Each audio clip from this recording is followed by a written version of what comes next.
Hey guys, welcome to Science Explained. So this week I'm talking to my good friend Alex Thomas. So I've been speaking to Alex for a little bit now. I've just started the Sports Nutrition Association.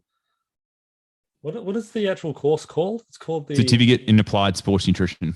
Certificate in Applied Sports Nutrition. So I can be There's a lot of sports nutrition in there between the association and the certificate. It's a lot of names. But I think I'm like 4 weeks in, something like that, enjoying it so far. And I guess you'd just be finishing week 4. The reason I'm actually enjoying it is because I know at the end I can end up actually being able to practice nutrition legally. And that's something that I've never been able to do before, which is strange since I've been in the industry for like, I don't know, it's been like 3 years now, something like that. So, I was gonna say 4. I look at your transcripts. So like depending on when you transition from graduating certain things. Yeah, I don't know if I'd keep count podiatry as my sport and fitness career. But so I guess a good place to start would be, why did you start the Sports Nutrition Association? So I've gotten better at telling this over the years. The short version, the Cliff Notes, is I had a training allied health center. I'd mucked around at uni myself. There's all these iterations of sports, exercise, physiology, science, nutrition science programs. When I last checked, there was like 20 something, right? You hear of all these different things. I'd mucked around in those, never finished them. Hired a couple of graduates from those programs, also had a dietitian on staff. My insurance broker comes in one day. I had 11 people on staff at this point. And he was like, no one's covered to talk about food, even though you all do, apart from your dietitian who comes in like one day a week. And I was like, you'd be kidding me. This sucks. Like we've all done these subjects. Some of them done multiple subjects. Like it's got, some of them had a dual degree in exercise and nutrition science, like 2 separate degrees. There was 2 people like that in the team at that point in time. I was like, you're kidding me. Like they even got the piece of paper, and he was like, yep, there's just no policy for it, mate. Like, and there's nothing there. So, I started freaking out because I'm an overthinker and like real paranoid. I'm like one of these people who, if you have too much pre-workout and you get heart palpitations, I'm like, oh, should I go to the doctors? Like, this isn't very good. So naturally being that neurotic, I was like, I don't like this. What's the liability period? And he was like, 7 years. So after a few sort of like stressed out, sleepless nights, I was like, called him up probably 2-3 days later. I was like, we need to do something about this. We need to be able to get covered. Like this is ridiculous that it's not. And that's basically how it started. It started from a place of purely just covering my ass. We worked out the kinks probably within the next 6 to 9 months from there. And then, had a program in place that would gain legitimate insurance to practice in sports nutrition. Purely did it with my staff and a couple of friends. And then it just started as a word of mouth thing. People were like, oh, go do this thing. You can do it to get covered and stuff. And then after a few years, like probably 2 to 3 years, put maybe 100, 200 people through. And they were like, the insurers came back to us and they were like, oh, you better start like incorporate a professional body and start regulating this. You can't just be giving out like education and we writing insurance without some form of like professional regulation and, a point for them to like refer back to that like holds them to like professional standards. And I was like, oh yeah, that sounds like a natural thing that should have been done from the get-go. So yeah, let's do this. And mate, like literally that was 5-6 years ago now. And then since then, it just turned into this thing where I was on the advisory board for the ISSN. They're a pretty cool nonprofit research journal. They do some cool stuff with conferences and whatnot in the sports nutrition space. Really, really pivotal for like the evolution and progression in the sports nutrition space. And I was flying over there for the conferences, talking to colleagues and stuff. I was like, oh, we're going to get you in Australia. And they're like, what are you doing? And I was like, oh, I do this. And they're like, we actually need this here. And like everyone was saying like, we don't have that here either. Like, how is no one doing this? This is crazy. You should do this. And so like, within a year or two of having those conversations, and I was working with those people to like set it up. And so what was just Sports Nutrition Australia became Sports Nutrition NZ, and then Asia. Like crazy thing was we had people from certain Asian countries, so like Singapore, China, Malaysia, Taiwan, enrolling in our program via like the Australia and New Zealand portal. And so we're assuming that they're like from Australia and New Zealand, but they weren't. And just like our reputation was sort of growing at that point. And then, went into the US, Europe, and now we got this like global association where it's like we got universal and global standards. Hey, you need to be competent in these 12 subject areas of applied exercise physiology, applied nutrition physiology, have some research, have some service provision and business experience that's actually relevant to the profession. Yeah. And it's quite a rigorous actual certificate. Like I was doing it, and I've done like 5 years of university, and it's like it doesn't let you sounds a bit like an ad, but it is true. It's like it doesn't really let you kind of get away with not knowing shit. Like when you're doing the case studies, it's like if there's a higher risk case study, there's no way, like if you're looking and you're awake, you can see like, okay, this person's high risk, and it like guides you through an actual process of incorporating. Because the thing that I like about it is you're actually bringing how a healthcare practitioner would practice to fitness.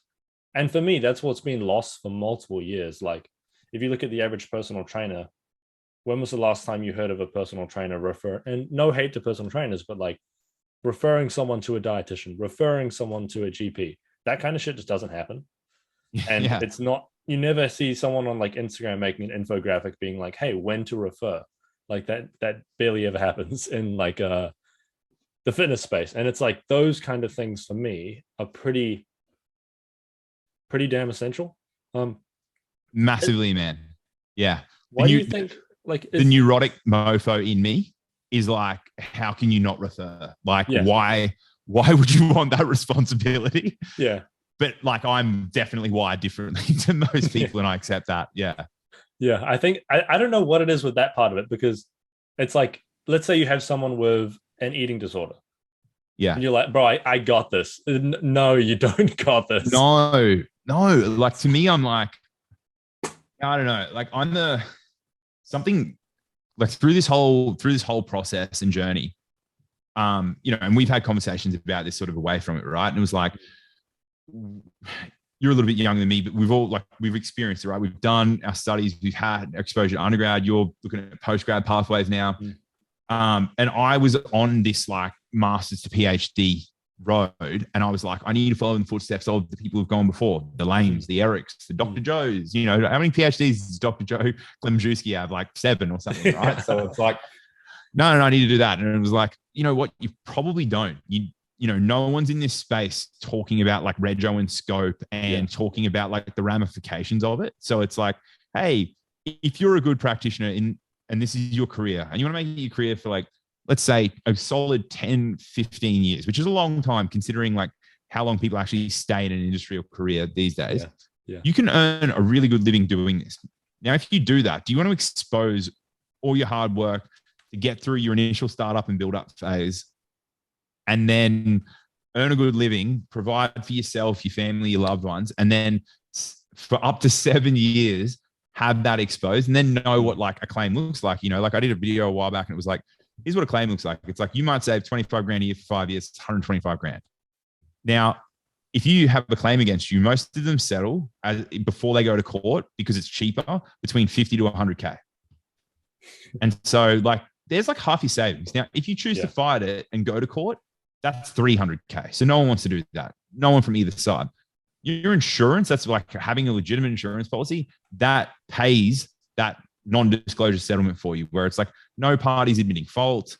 We're going to give you some money to make it go away. You agree not to pursue us, and then it's done. It's forgotten about. And so to me, I'm like, I'll step into this space, help make people a lot more informed about this, especially as like certain countries and regions are becoming more litigious, like Australia, the UK, US, really litigious. NZ, not so much. Doesn't matter. You guys have got like phenomenal stuff with like ACC and whatnot, like to take care of people. So it's not too big a thing. But other certain other countries and regions are like that. Italy's getting really full on. From what I'm seeing with some of the data that's coming back to me. So I sort of see my role now as like more just making people aware. It's like, hey, not everyone's going to want to hear this. It's probably not going to get like 400,000 followers on the gram talking about it. Yeah, it's not the sexy topic, right? It's not like, oh yeah, scope and registration. Fuck yeah. Like, no one like, it's not like no one gets into the industry and they're like, oh man, the topic I'm just really burning to learn about. But it's Yeah. like it is a necessary evil whether you like it or not. It's like people love to, even within healthcare, people love to bend their scope of practice. It's weird, man. Hey, whereas for me, I'm like, if I'm doing this and I'm doing well, I want to sleep at night. I want to know that, like, hey, I can pay off a house and not have it compromised. I want to know that, like, I can work my hardest each day on things that fulfill me. And then at the same time, not stress and have to look over my shoulder. Other people wouldn't give it another thought. That's probably why they step out. There's a lot of interesting things. Hey, since like we introduced, and it's funny, like you mentioned, like fitness professionals and a lot of health professionals don't like refer on, right? And they're supposed to like screen. Part of us getting this like policy and insurance product established and in place was like, the insurers was like, we need to learn from our mistakes and not set up a trust-based system that's saying, hey, you should get everyone to do like a pre-exercise questionnaire or a pre-consultation questionnaire. It's like, no, you need one, and you guys need to audit it every year. So like a part of our annual continuing professional development and like professional member audits is we have to go through and be like, how many clients do you have at the moment? Cool. Send us their risk assessment results. And if they're high risk, it's like, okay, we've got to make sure that clearance certificate is on there. Yeah. And we have to do that for, like, line by line. And that like that isn't really done. And like if I think of like New Zealand feels like a wasteland of like unregulated unregulated practice, and then it's like a really hard line between that and healthcare, and it's not even slightly similar. And for me, it's like that's the thing that really gets me is like, okay, cool, you're not screening. Like I don't. It maybe there's like a gym waiver, you say, like maybe you sign something in the gym, but it's like you're not screening, you're not like referring out if a screening comes back because you didn't screen in the first place. And then it's like your scope of practice is kind of murky because no one's ever actually taught you about your scope of practice. And it's like, I don't know, I feel like people are really quick to, I feel as though scope of practice is limiting, but I really think scope of practice is kind of like working as a health coach. The scope of practice is like the size of a pinprick, but it's like you can do so much with it once you learn how to use it properly, and then you realize, okay, then the boundaries are really clear. Someone comes to you with an eating disorder, you don't think, oh, maybe I can, kind of help them, and maybe it's better if I work with them rather than no one. It's like, no, you do your best to get them a referral, like end of story. And it's just like I struggle to see why that's not. Well, I think it's like people don't want to acknowledge the there's like tasks that they think are optional, I think. And it's if you haven't been doing them for a while, I think it's hard to start, okay, let's start screening, because you think then income will go down. But it's like, I think do you think these kind of things can raise income, or what do you think this actually, because I guess the thing is people are scared to invest money, they're scared to do registration, they're scared to do screening forms, things like that, because I think they're scared they will shift clients away from them, and they don't want to screen and things like that. I mean, yeah, like I'm hearing everything you're saying. There's so many things that come up from my end with it. So for sure, there is a culture of like non-referral, and it comes from a lot of places. I would say what I've observed is it all comes back to like operating from a place of scarcity. And I don't see many professionals and practitioners who are killing it, whether it's financial, work-life balance, fulfillment in the role, consistency of like leads, clients, waiting list, all that kind of stuff. Whatever your metric of success is, the people that I see embodying their metric of success, they don't operate from that same place of scarcity. And so I think it starts at a foundational level with like self-awareness first and foremost, where it's like asking yourself the hard questions. Am I operating from a place of scarcity? And that means scared to refer, scared to screen, scared to invest money, all that kind of stuff. And if the answer is yes, it's like, it's going to be really hard for you to succeed in anything that you genuinely want to succeed in whilst holding a belief of scarcity. And so like, I think that's a big reframe that a lot of people need to understand. On the flip side of that, you get these business coaches who are like, especially in the fitness industry, and they're like, if you're not investing, you're not going to make money. So spend 40 grand a year with me. I think there's like a reasonable amount. We go through that in like the like accounting, financial, taxation, literacy lectures that we've got in our like business thing. And it's like, look, you should be spending like, this is a percentage of your revenue that's reasonable to allocate to these things. Like professional registration, you should, if you're making $80,000 a year, then $500 a year for rego and $1,000 for a really good insurance product is nothing. That's a necessary cost of doing what you're doing. $4,000 in basic education isn't much. Like, again, if this is $4,000 in a career that you want to do, that's going to net you 80 grand a year, and then you've got to do probably another 10 grand, 15 grand more. But like, that's still reasonably cheap compared to those people that go and do a sports science degree, or like yourself, they've done podiatry, then they go into these other things and stuff. It's like, yeah. So I think the cost certainly racks up when you, yeah, depending on your pathway, it can be exponentially more than that. So I think a bit, like I would always encourage a massive reframe for anyone thinking that like $4,000 initially is expensive for something that's like career related. And I think, again, if they're going on 10, 15 grand later for post-grad dips, or, you know, finishing units in a bachelor's that I'm getting credits for, or whatever, it's like, it's still cheap, like for something that's your career. Yeah. And it's so, and like, also it's a tax write-off. So yeah, exactly. It's tax deductible. Like, it helps you. There is an endpoint. Hey, you're not spending 15 grand a year every year. It's not a business coach that you're working with 30 to 40 grand a year every year that you're doing it. It's like, it's less. So, and it's like, you know, it's, even when you think of registration, like vehicle registration, like you register your vehicle to drive it. It's like, it's the same thing, right? It's like you're registering your ability to use this as your income vehicle. And it's like, if you don't have insurance on top of that, it's like, let's say you crash into a Tesla and it's totally your fault. That's the thing. And the likelihood of that, like, how often do you have an accident? Not that often, but your insurance is there just in case. Yeah. And it's the same thing with these things. And it's like, it's not about being in the right or wrong. 90% of the time, you're probably going to be in the right, have done the right thing. Your insurance is still going to give them some money to go away because it's just cheaper. Yeah.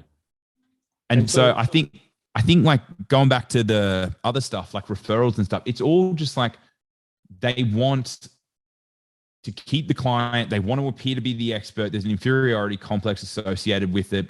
There's elements of Dunning-Kruger, all that kind of stuff at play here. And especially like nowadays with like, you know, we imprint, we like, you know, like success leaves clues, right? So it's like the people that we follow, we're like, oh, not to shit on him, but that coach Kasim or whatever his name is, it's like, oh, he's a biomechanics specialist and stuff. It's like, cool, I'm going to call myself that now. And I'm just going to like specialize on movements. Yeah. And there's nothing stopping anyone from like effectively doing that and putting that on their Instagram bio and then starting to like market themselves that way and create content that way and position themselves in that light. Yeah. And so I think it's sort of, it's like, we got this interesting thing there. And my reframe is like, I shift into a growth and abundance mindset. And I'm like, if I want to do this to the best of my ability, what do I need to make sure that I have? And then also it's like, from a referral and screening perspective, and from that abundance mindset, it's like, if I'm working with these clients to my best, I want to work in a really sort of narrow way. Yeah. Like, not narrow in the sense that it's like only counting macros or something like that, but it's like, I want to work. Yeah. Cause in reality, the way you can practice is so wide, but it's just an engineer only solves X number of problems. They solve exactly these types of problems. Yeah. Low distribution, blah, blah, blah. Broad health specialist. It's like, even a GP, it's like a GP is meant to do everything, but they're generalized. So it's like, they shouldn't be giving incredible like amounts of dietary advice, exercise advice. Like, it's just not their wheelhouse, and they know it. Yeah, exactly. And that's why they refer to specialists. They got a, you know, a phone book of specialists that they refer to. And so from the sports nutrition side, and I know this because I did it for, you know, the better part of like 6 to 8 years, really full on. I just practiced this, and that was my primary career. And like, I want to just work with low to moderate risk clientele. And these are the values and behaviors that they align with, that I align with. And that was my scope. And I wanted to work with as many of those people as possible and help as many as possible. Now, if I'm doing that and I get someone with Crohn's or PCOS or endometriosis, you know, hypertension, whatever it is, I'm having to then spend a lot more time if I'm not referring them, I'm going to spend a lot more time to then research and make sure I'm covering my bases when I could just be helping more of those people. And so I think from my end, part of that like abundance reframe is then also understanding it's like, I want to maximize my ability to work with these people, as well as in maximizing that and referring to them specialists. I now get a specialist calling the shots and giving me the handbook to make it a lot easier. So I spend even less time having to do stuff that's outside of my wheelhouse. I can spend more time doing the things that I want to be doing. And so I would sort of, use the metaphor similar. It's like, the interference effect. It's like people are trying to they want to get bigger and leaner at the same time. So they're doing HIIT 6 days a week whilst at the same time lifting 6 days a week and then eating at maintenance calories. And they're like, it's like, okay, are you going to get what you want? Like sometimes there has to be an element of delayed gratification to actually achieve your goals. And so it means, that client you could not refer on and feel like you can keep that little bit of money, but it's probably better in the long run for what your business looks like at the end. Yeah, you could probably, position yourself in this light and have this like broad spectrum, but at the same time, when you get really busy or you're getting word of mouth referrals, you're getting all these different referrals who then take all these different amounts of time. Yeah. Like when I get, like for a while on the internet, I made videos about scoliosis because I had scoliosis like back in the day. And I still get messages because those videos like got some views on YouTube and got heaps of comments and stuff. But I still get messages from people being like, hey, how much is your like scoliosis coaching? And I'm like, what on earth? Like, you don't, trust me, you don't want like anything outside of your warehouse. It's just like, that's when referral. It's like, it's like every day to those people I'm saying like, bro, like talk to your doctor. This random fitness guy on YouTube, like I'm not the guy you should talk to. And it's like figuring that out, I think is hard. Can we sort of talk about what is the scope of practice of a sports nutritionist? I don't want to make you do a lecture here, but like what are the boundaries? Okay, so I was literally like doing an exercise today in a workshop. So it's funny that you asked me. And they were like, if you had to explain this to someone who had absolutely no understanding and no concept and they were completely unfamiliar, what would you explain is sports nutrition? I was like, it is nutrition for optimizing and manipulating body composition, managing weight, and managing and manipulating performance. That's it. And so when people think sports nutrition, it's only athletes, that's a bit of a stigma that we have to deal with because sports nutrition came up as being these things that are so much more than just working with athletes. Because when we look at clinical nutrition and dietetics, not to shit on them, they don't have a lot of training around actual like dynamic metabolism, thermodynamics. They don't have a lot of training in sort of certain concepts within exercise physiology to then apply it into a really proficient weight management and body composition management and manipulation setting. Like those programs, if you go through and you look at the dietetic programs these days, they are so health focused. Like body composition one. No. Like that's not a thing. No, it's nutrition for cancer 1. It's nutrition for cancer 2. Sometimes it's nutrition for cancer 3. Is that coming through? Just a little dog. You're all good, bro. Mate, she's going to keep barking. Give me a second. All right. No problem. Getting dog.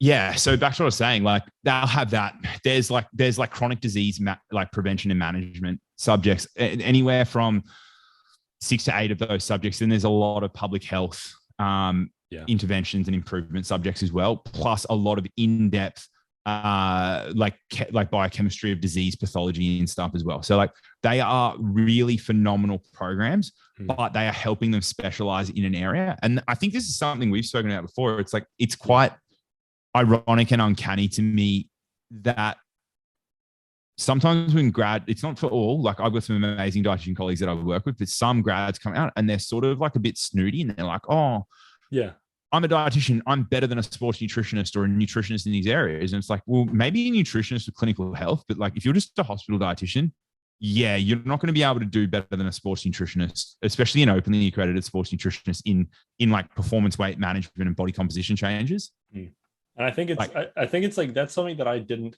until we spoke about that, I didn't really think about that either. Because it's like you see dietitians as this like, and they know a lot, like obviously, but it's like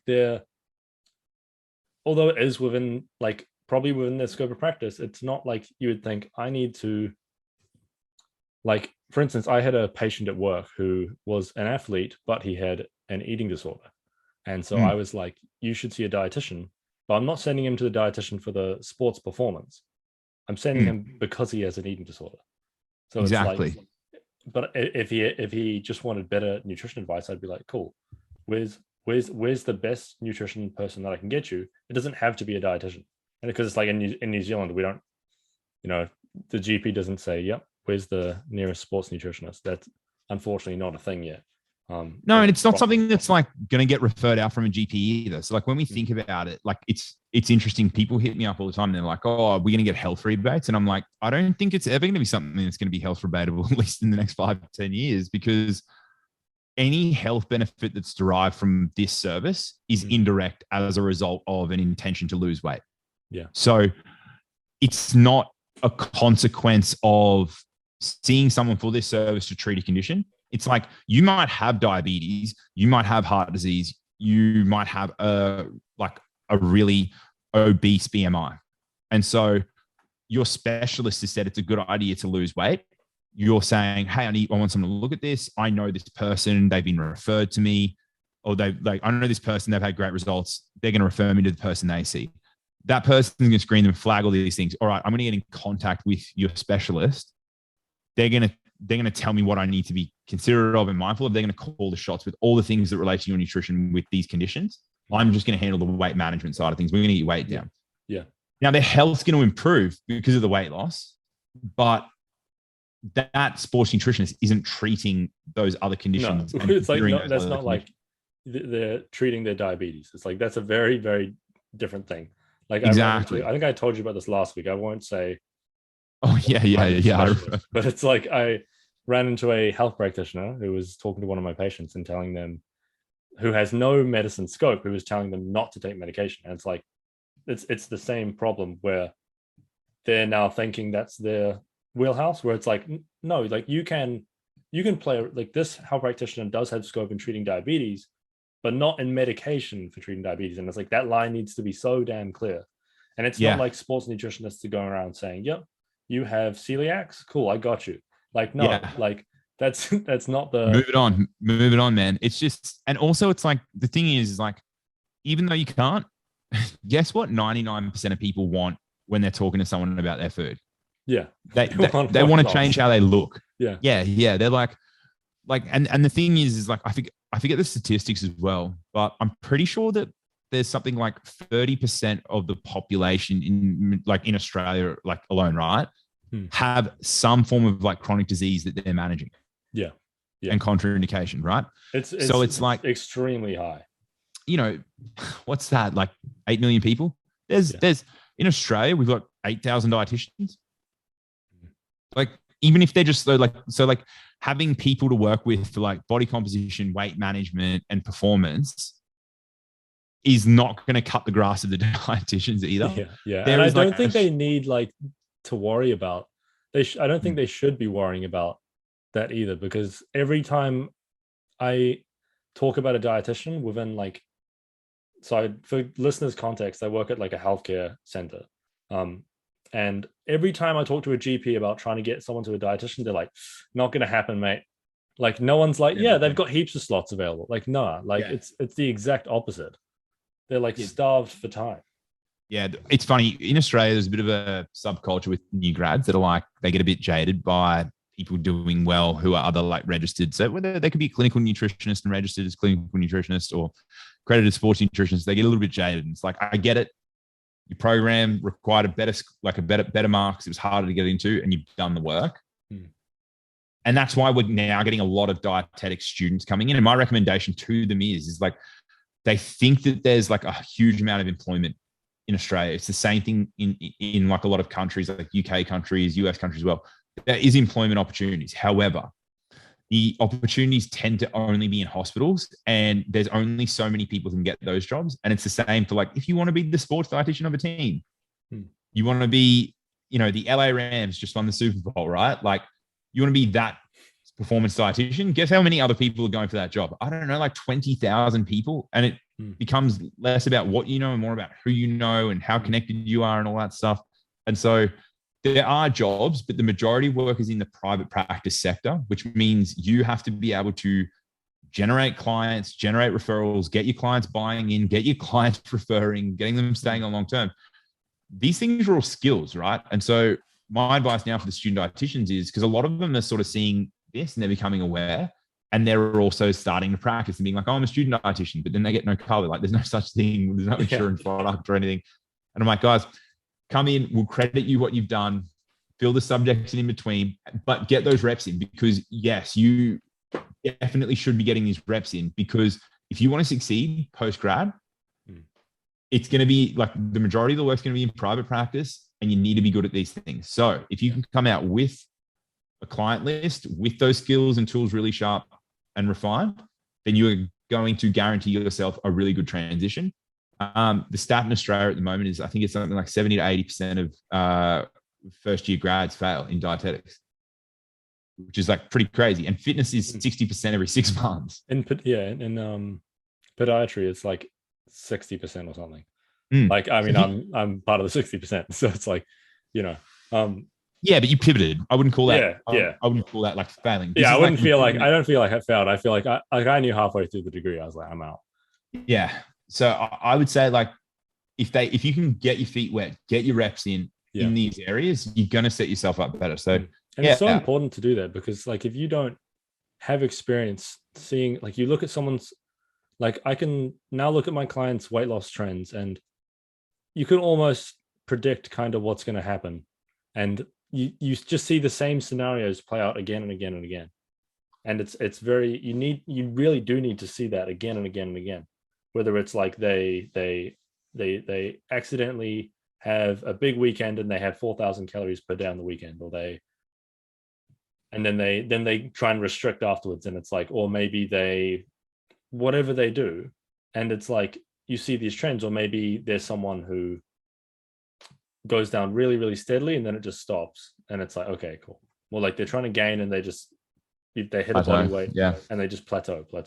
And it's like, you need to see these trends, and it's like these kind of I don't know what you would call it, like these groups, these different types of people, and how they react to different goals in different ways. You need to see it hundreds of times, because it's like, man, for sure. Like we have, we want people by week 4 or 5 in the program to have completed 5 pre-screens, initial consults and pre-screens, just so they're used to it. And by the time they complete, we say, we want you to have completed 25. And some people are like, I don't have time for this. And we're like, you want to, like, from we're like, this is our minimum recommendation. If you can, like, the goal would be for me, if I can give any advice to any practitioners, like, I don't care if you're registered with us or not, just people who want to succeed, you should be aiming to complete 1,500 consults like that within your first 2 years.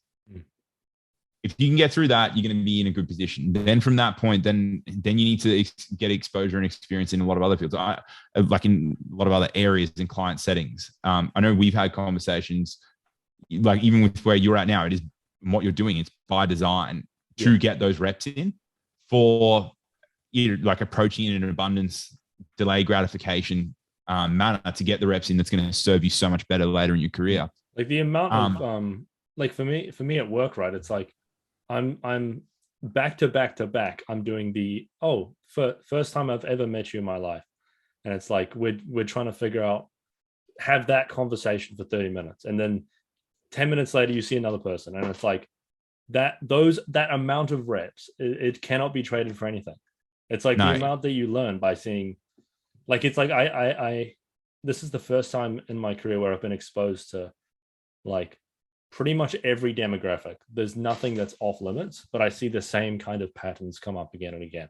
Like, one I noticed the other day was the 40 to 60-year-old females.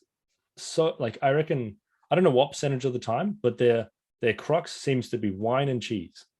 And that's it. It's so, and that's the thing where you hear them say it, and then you're like, okay, I've heard that 20 times this week.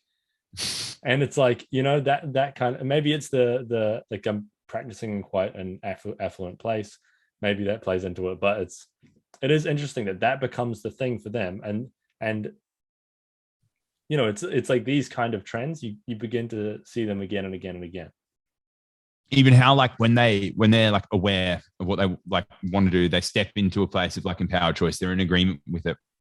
Yeah. And then they'll circle and they're like, yeah, I'm going to have some wine and cheese, but I'm also going to prioritize this. And then a month or two later, wine and cheese creeps back in, and then just their justification of it as well. It's like, it's funny. And like, the thing is, you need to do the reps. You need to see it. You need to not only like do the reps in the initial consults, it's then the plateau points you were referring to. You need that experience. And I think, yeah, like the fact that you're doing it is awesome. And you can see the long game like that. I think a lot of people get into the industry and they don't approach it with, they're too short-sighted with their approach. And I know this and can speak of this firsthand because I had been for so long. I think it's hard not to be, like, probably, but it's a like, you need a level of like seeing that you like, you don't know everything, and there's so much you don't know. Yeah, like I was like a polar opposite to how I am now. When I started the industry, I was like 18, 19. I'm 33 now. Yeah. And so I've been in it 15 years. And like, I was so short-sighted. I was living week to week. I was doing all these things. And until I learned through making mistakes, some really like extremely valuable lessons in business, life, career, all this kind of stuff. I needed to make those mistakes to then shift my perspective, shift my vision, shift where I was looking, how I was looking at things, to then appreciate approaching things from a long-term perspective. And then it's essentially, and then from a long-term like abundance perspective, and then essentially everything, like, this is a bit metaphysical and sort of, airy-fairy, but things worked out, right? So it's like, now I operate from a place of like empowered choice. I don't have to do anything. I don't live week to week or anything like that. I like we've spoken about in past, and prior to this catch up, like my most financially affluent position, and people would think, oh, he's an association, they're doing all these things, must be killing it. Yeah. Like maybe in like 5-10 years, it'll be something great. And, like we can do a thing like what Precision Nutrition did and get some big investors, buy a big chunk of the company, all that, and organization stuff, and have a crazy payday. That may happen. It may not happen. I don't really care if it does or not. I care about what we're doing now and how it affects the long term. And if that happens or not, that's not a part of what my care factor is. And so for me, like, it pays me pretty well, not like, to be honest, not that well comparatively to where I was previously when I was setting this up, working with this on the side. I was working as a sports nutritionist. I was making $4,000 a week between like face-to-face and like online checking clients. And then I was also working for like a massive group of Anytime Fitnesses as I guess like a cluster manager. So there was 12 clubs, and I oversaw how all the operations of the PT side of things worked. That was 10 hours a week at $45,000 a year. So like, I had the better part of $250,000 a year that I was generating in the space of about 35 hours a week. And I did that for the better part of about 3.5 to 4.5 years. Saved my money well, was very frugal with it, got into the property market. So now I don't need anything with the association to kill it or, anything, be a ball or anything like that. Like, again, through like delay gratification and like looking at like, watching things. I've had colleagues and some of my closest friends from high school went into property development. And so then like I learned through them and, had like developed this passion for what they were doing because I was seeing it. I was like, man, this is really cool. And got into that. So like that can provide me a really good living. And because I invested and saved the money well there, I'm able to do that so that everything that I can do with the association for me is like purely from a place of like, does this align with our vision, mission, long-term values? And then if the answer is yes, we do it. Game. Yeah. Like, I think it's like, and I don't think enough people kind of strive for, I don't know, like realize how good of a practitioner you can be. And it's like, if you don't put yourself in a position where you can learn, where you can grow, where you can, it's like, if you're exposing yourself to massive risk every single time you do a consult, and it's Oh like, do man. that for years and years and years. And then at the same time, you're not, it's like, I don't know, I think fitness and like all that stuff can be easier than we make it out to be, but it's Big time. If you can get out of the initial startup phase and you like your systems are all right, again, like we cover this, like if you're within like 20% of what we recommend for people to do, like in the business and service provision unit, that's it.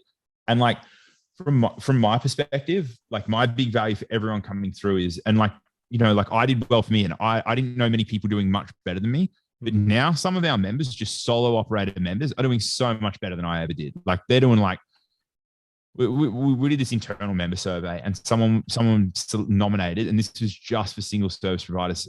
So like they've got no people under them other than maybe admin support. One of them was doing over 600,000 a year. Jeez. Damn. And I think people like, doubt how much you like can make in fitness, but it's like people think it's like this cap, you know. But it's like, the thing is, bro, even if I'm charging 200 a month and I have 20 clients, it ends up being like 100K a year. I don't know. It's something crazy. It's like, yeah, that honestly, that's what that person was doing, right? So they were doing, it was almost a similar model to that. Instead of 20 clients, they had 160 to 180 at any given time. And they just had a full-time admin person helping them manage that client load. Sheesh. God. And so like, this is the thing, like, from like sort of going back to me, you know, like in my situation, my thing was like, I don't ever want to have my financial needs impacting what I'm doing with the association. So I'm money's off the table now. Now we can just operate from the long-term vision, both values and vision in the short and long term. And that's sort of what I want for the members now. It's like, once you get out of that initial startup phase, if you've done the work, I just want you to be protected and then to be able to work from a place of choice. Like, yeah. And I sort of look at it like, for lack of a better term, sort of like athletes. You've probably got a window in this industry, if you're doing it well, of like 10 to 15 years, like what we were talking about before. And so it's like, I want to make sure that you're covered for it. If you like, once you get through, you get that startup phase done and you're in a good position, because that's hard. I would argue that's the hardest thing. Yeah. Once you nail it though, like everything else from there is pretty much gravy. Yeah. Like, I remember when I first started, I was like, getting one client was so hard because no one trusts you, and good reason for it. Like, and now you got a YouTube video that just generates you leads all the time that you just don't want. Yeah. Yeah. Well, it's like, that's because that one's so far outside of my scope of practice. Like it's so far. They're like, bro. They're like, it's funny, right? Corrective exercises for scoliosis. I'm like, no, what the fuck, dude? Like, oh, but I'll pay you. Yeah, I'm like, bro, like it'd be lovely to take your money, but it's like, brother, it's not for you. Yeah, but that's the thing. So like, once you get through that, for me, it's like, let's help you set everything up to then make sure you're covered, so you're not stressing about anything, and you got informed consent, and you're making an informed decision about whatever it is. If you want to not have insurance or rego, but you at least know where you stand and what's being compromised, hey, more power to you. Don't really care. Like, our goal is our first milestone goal is 10,000 professional members, right? The industry is 1.5 million people. So this is not going to be for everyone. This is not a popularity contest we're running. But for the ones who care about like, I care about how I practice, I want to be registered with a reputable association. I value that there's like continuing education and audits, and that we're held to a standard. Yeah. Like for me, that's it for me, because like I came from podiatry. We had all that shit. It's just built into the profession. And then you move to fitness. And I asked my friend, I like the way I first started coaching is I like asked him, I was like, oh, hey, how do you start coaching? Like, where do you register, all that shit? And he was like, oh, you just don't register. I was like, what? Are you fucking serious? Like, it made absolutely no sense. And then I was like, all right, I guess I just start coaching, I guess, whatever. Like, yeah, man, don't you know, there's 3 criteria. It's a low barrier to entry, right? Internet connection, laptop, and Instagram bio. Yeah. And because I think New Zealand's a really intense example of this. It's like no one's fucking checking. And Yeah. it's like, what? And then but then it's because it's not, it's like, okay, cool. Then it sounds like it's just a morality thing, but it's not just a morality thing. It's like you're gonna be worse at your job if you don't realize where the boundaries are of what you do. Or else your client's gonna casually mention, yeah, I've got like a little bit of knee pain. Yeah, like, and then you're like, oh, try these 3 corrective exercises. Or like try, and it's like then you start going into that. Like there's some things you can do around that, sure. But it's like you got to realize where the boundary is. It's like you start trying to ask their GP to prescribe things or whatever it is. It's like I think the risk is that the reason for me, it's like I think with exercise it's a lower risk in general, but it's like with nutrition, the fact and the abundance of things like eating disorders, well, not the abundance, but disordered eating in general, not like diagnosed eating disorders. It's like the risk is quite high. It's like I would say 1 out of 3 clients I get say something around, they have some kind of relationship with food. Yeah, there's some kind of relationship with food issue. It's funny, man, and it's becoming more prevalent. Like the claims data says fitness and exercise is probably anywhere from 8 to 10 times more prevalent at the moment. But part of that is like awareness with that stuff as well. And people just didn't know, like similar to NZ with it just being like fitness in general. Australia was like fitness was quite litigious and has been for about the last 8 years. Nutrition, not so much, but it's slowly increasing. And then there was like a pretty marquee case in December at the end of last year where a guy posed as a dietitian, posed as a member of ours, told people not to take medications, drink 9 liters of water a day, all this. Oh, don't worry, I'm a registered sports nutritionist. I don't know what I'm talking about. It's just some bodybuilder. Anyway, health complaint commissions, government got involved, all this kind of stuff. And yeah, he's got court orders against him from practicing doing anything in the nutrition space now. He's been fined pretty heavily since then. And now for every infringement that happens from this date forward for the rest of his life, it's a $10,000 to $20,000 fine plus 1 to 2 years in jail for every single infraction. Yeah. And so that's the thing. It's like it can get to that point. There was another one that was like in Perth, was encouraging a number of like basically just like if it fits your macros approaches, but just giving like people binge eating and eating disorders around tracking their food and stuff. And that's come out in the press as well. And it's like sometimes like people aren't aware. So like they don't think that they can make a claim. Then it becomes like they don't know how to. So like a lot of the advertising like fitness is like you'll hear it on the radio, be on the TV and like daytime TV and stuff. And it's like, hurt yourself doing something, call us. We're the lawyers to look after you. And it's like a no-win, no-fee thing. They're not mentioning, hey, how's your relationship with food? Is that shit as well? Call us. Like, so people don't really know where to go. And so part of it is like creating awareness of where to go. Hey, there's like ombudsman's, health commissions that you can go to and make complaints. And you can go down that road, or you can like literally just talk to a no-win, no-fee thing. And if you got like that, then you can go there. Like, I'm not encouraging this. I don't want to see it pick up at all, but I want the public to be more aware of like, they need to look out for charlatans. But I don't want to see claims increase. But I think it's that. And then with NZ specifically, man, as well, it's like they're not an overly judicious country.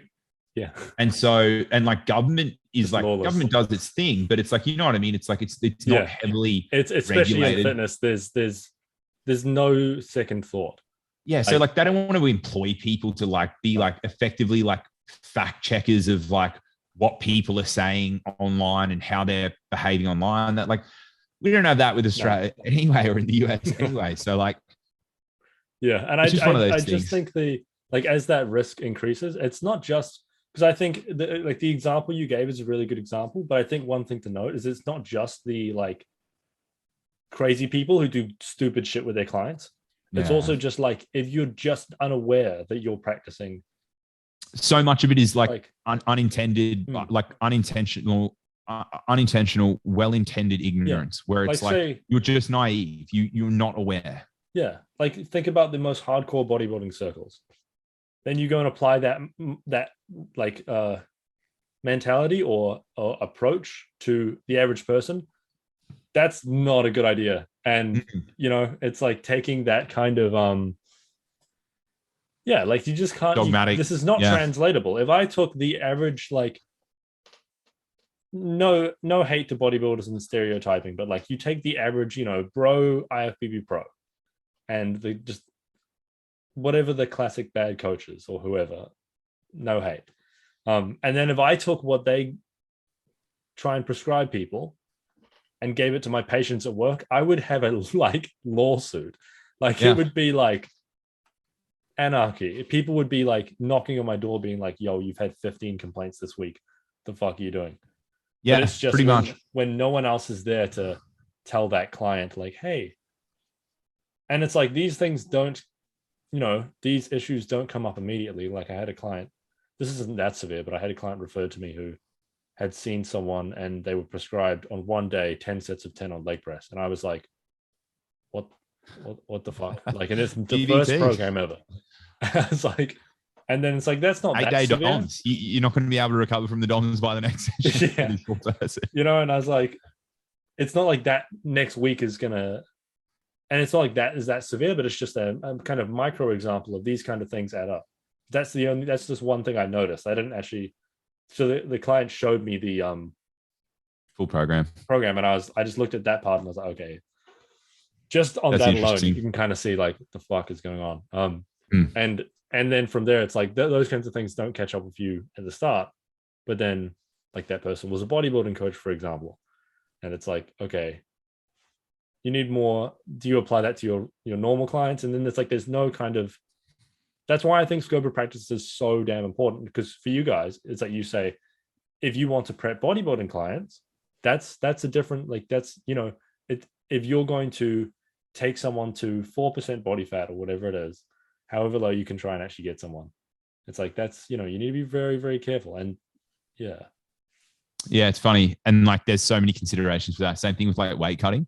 People think like they'll do the certificate and that's enough. And we're like, no. You got to be openly accredited and then do like a 12-month practical program to specialize in these areas. Because the insurers they're like, we're not touching that unless we have like a portfolio of evidence to say we should be providing a policy for that person. Yeah. And so it's funny, like some of like what we spoke about before and as well, like some people might think, oh, like we make the rules and we just pull them out of thin air. And it's like, no, like we get told a lot of stuff that it's like, all right, that's what we have to do. And it's just like, that's it. It's not, there's not really like shades of gray at this end of the spectrum with like providing a policy or like providing access to an insurance policy that's going to cover these activities. It's like, it's black and white. You either do all the things that they tell you to do or you don't get it. And it's void, or you have no access to it in the first instance. And I think that's that's something that sometimes gets a little bit lost with. It's like, the body makes rules. Some things we do for sure, and we will choose, and it's for good reason, right? And it's like, stuff that aligns with our values and our long-term vision, etc. But a lot of it is just the black and white stuff that we get told. And it's like, the way I would explain to people back in the day is you might have this like favorite thing about the whole program of being a member, right?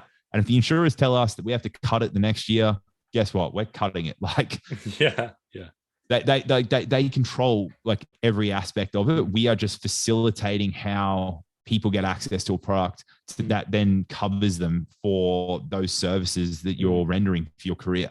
And it's like the scope of practice kind of fits within that. It's like, for me, it all comes back to like my experience of moving from podiatry to fitness. It's like podiatry practice just is the way it is, and it changes over time. But it's like there's no like, you can't budge. Like I tried to argue my lecturers. I was like, oh, why can't I give like exercise and nutrition advice? And they were like, you just can't. You just can't. I didn't get it at the time.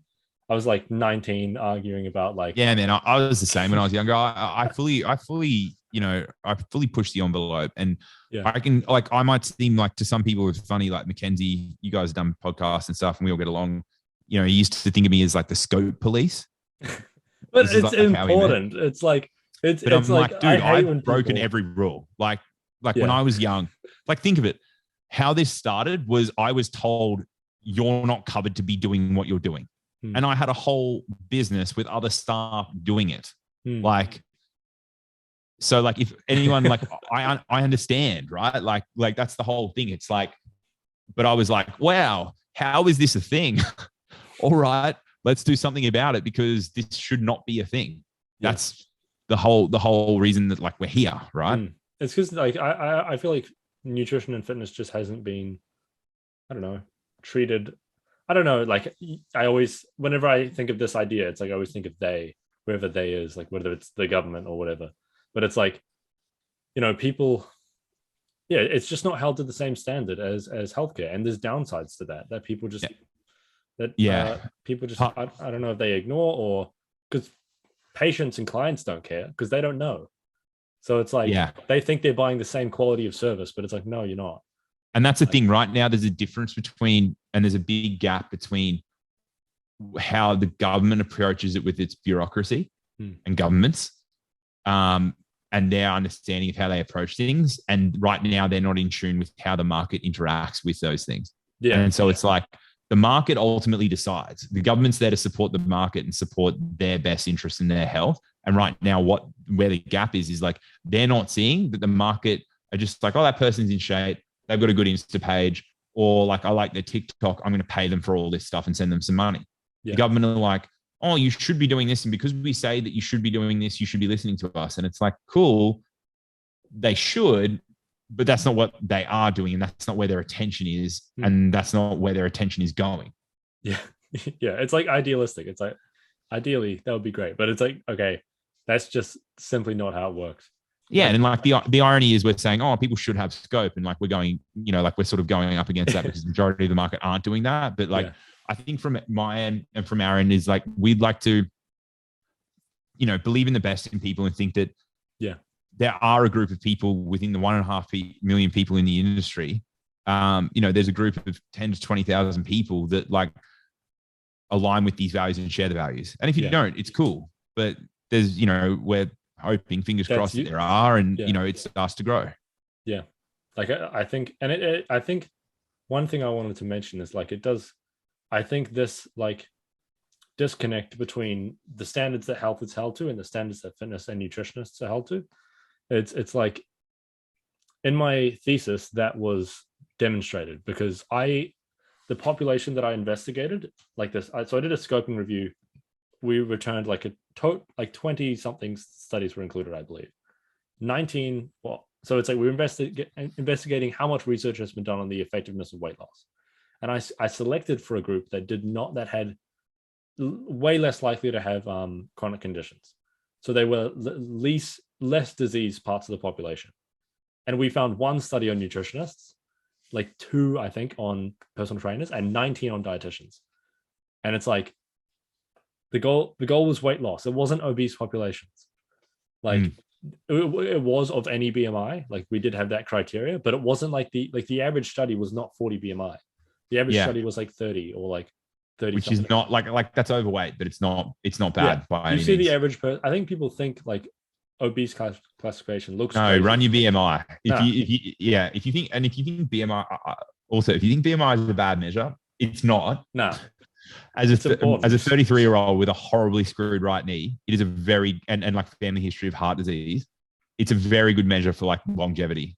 So like BMI matters, just not in a contest prep bodybuilding sense that people it's like if you're an IFBB pro with like if you're Mike Israel, of course BMI is going to be thrown off. He's got more muscle than I could ever, no matter how many steroids I take. Like, and it's just like in that situation, of course BMI is going to be thrown off. But yeah, it is. It's funny. Yeah, was did your thesis include health coaches as well? Because I know we had 4 health coaches, and they've been around for fucking 5 years. And so how many studies were included from that so we had 4 studies including health coaches, 2 PTs, 1 nutritionist, 19 dietitians. Wow. Some of them had overlap. So there was like, I think 1 study that had the only nutritionist study also. So the second highest was health coaches, dietitians, health coaches, PTs, nutritionists. And I think that's because the registration and scope is so murky outside of it, right? I think that's because, you have to pass ethics to do research. So it's like how are you going to pass ethics if the registration and scope isn't obvious. I mean, you could, like, it just depends on your study design, but at the same time, it's just no one wants to do it. No, and I think it's like you said, right? Like when we were talking a couple of weeks ago, and you were saying like academia just don't value their like ability and capacity to influence change anyway. No. So it's just this overlooked area. Whereas they're like frontline workers who like should be like really good at this stuff and should get like really good results. So it's like, we should have research on this, and we should probably double down on it a little bit more. So it's quite ironic. Everyone's quite scared, I think, to research like anything in fitness, or not like anything except like they'll research like muscle mass outcomes, but not the profession itself. No one wants to do that. Which is I'm keen to see more of it. I think we definitely need to look at like professional, like profession-based efficacy, like and the data on that. I think for sure essential. I think. Yeah, big time. Anyway, should we clock out? Yeah, I'd say so. Sounds good. So if people do want to find the cert, where can they go? sportsnutritionassociation.com. That's the easiest. You can go to one of our regional sites, but to be honest, we're just in the process of moving all of the detailed info onto the main association site, having the smaller regional sites to operate as just like, here's what we're doing in the regional satellite offices from like on the ground professional body from that perspective. And then the same thing with Instagram, YouTube, you can at Sports Nutrition Association. There's some other pages for the regions, but that's just more like what's happening on the ground. Again, majority of the resources go there. And then I got a podcast, the Sports Nutritionist podcast, where we look at like practitioner relevant stuff as well. And so mate, once gram as well. Oh yeah, and I'm on the gram. Yeah, at Aussie Sports Nutritionist. I got to get better at plugging myself. I'm still pretty bad at that. Still not trying to get famous. Nah, it's not even second nature at the moment. I'm like association. Damn. Sounds good.